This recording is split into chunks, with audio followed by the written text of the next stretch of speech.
Olá pessoal, tudo bem?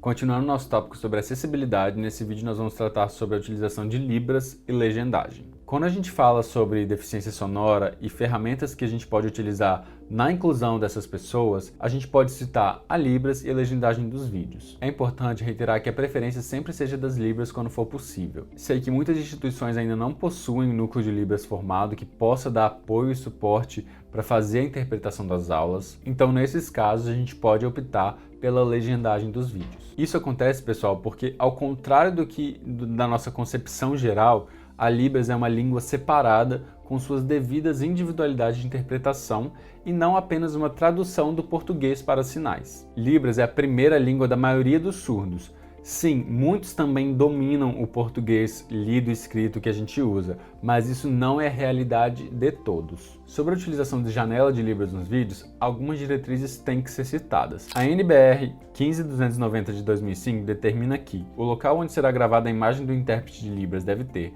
espaço suficiente para que o intérprete não fique colado ao fundo, evitando dessa forma o aparecimento de sombras, iluminação suficiente e adequada para que a câmera de vídeo possa captar com qualidade o intérprete e o fundo, câmera de vídeo apoiada fixada sobre tripé fixo, marcação no solo para delimitar o espaço de movimentação do intérprete. Agora sobre a janela de Libras mesmo, aquilo que você vê normalmente no cantinho. Na janela com o intérprete da Libras, os contrastes devem ser nítidos, quer em cores, quer em preto e branco. Deve haver contraste entre o pano de fundo e os elementos do intérprete.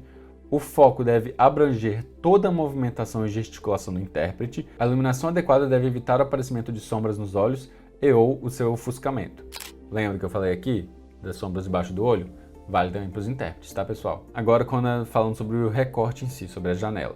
Quando a imagem do intérprete da Libras estiver no recorte, a altura da janela deve ser no mínimo metade da altura do visor. A largura da janela deve ocupar no mínimo a quarta parte da largura da tela do televisor. Agora, requisitos para os intérpretes de Libras. Para a boa visualização da interpretação, devem ser atendidas as seguintes condições. A vestimenta e a pele e o cabelo do intérprete devem ser contrastantes entre si e o fundo. Devem ser evitados fundo e vestimenta em tons próximos ao tom da pele do intérprete. Essas foram as diretrizes para a janela de Libras. A mesma norma da NBR também fala um pouco sobre legendas. Eles focam muito na questão dos televisores, mas eu vou trazer pra gente as que nos dizem respeito que a gente pode também utilizar para videoaulas. Devem ser adotados caracteres na cor branca por permitir maior eficácia na leitura. Cada linha deve apresentar no máximo 32 caracteres. Deve ser adotada tarja preta sobre os caracteres, proporcionando ótimo contraste e facilitando a leitura e garantindo a visibilidade dos caracteres em qualquer situação.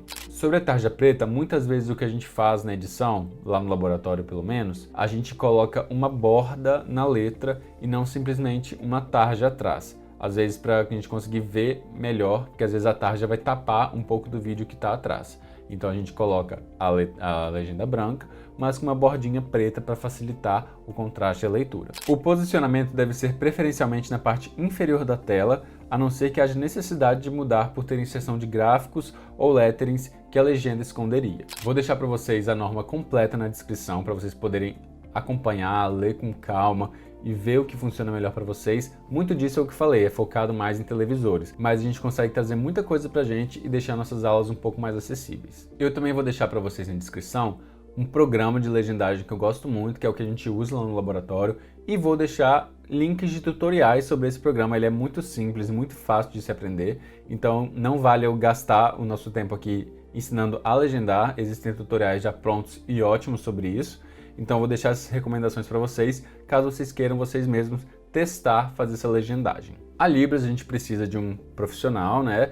Pessoas que são intérpretes e formadas nisso, mas a legendagem a gente consegue fazer nós mesmos usando o nosso roteiro. Outro motivo para a gente preparar o nosso roteiro mais detalhadamente, ele facilita bastante na hora de legendar a aula, porque você não tem que ficar transcrevendo tudo que você falou. Se já tem ele escrito, é só botar no programa e sincronizar os tempos. A janela de Libras, você embute no vídeo, na hora da edição, e o vídeo é exportado daquela forma. Já a legenda você pode subir para o YouTube, por exemplo, e deixar ela como possibilidade de ativar ou desativar, que aí quem precisa pode ativar e quem não sentir necessidade pode desativar a legenda. Bom, nesse tópico é isso, pessoal. No próximo vídeo vamos falar um pouquinho melhor sobre audiodescrição como uma forma de inclusão e empoderamento dessas pessoas cegas e de baixa visão. Até mais!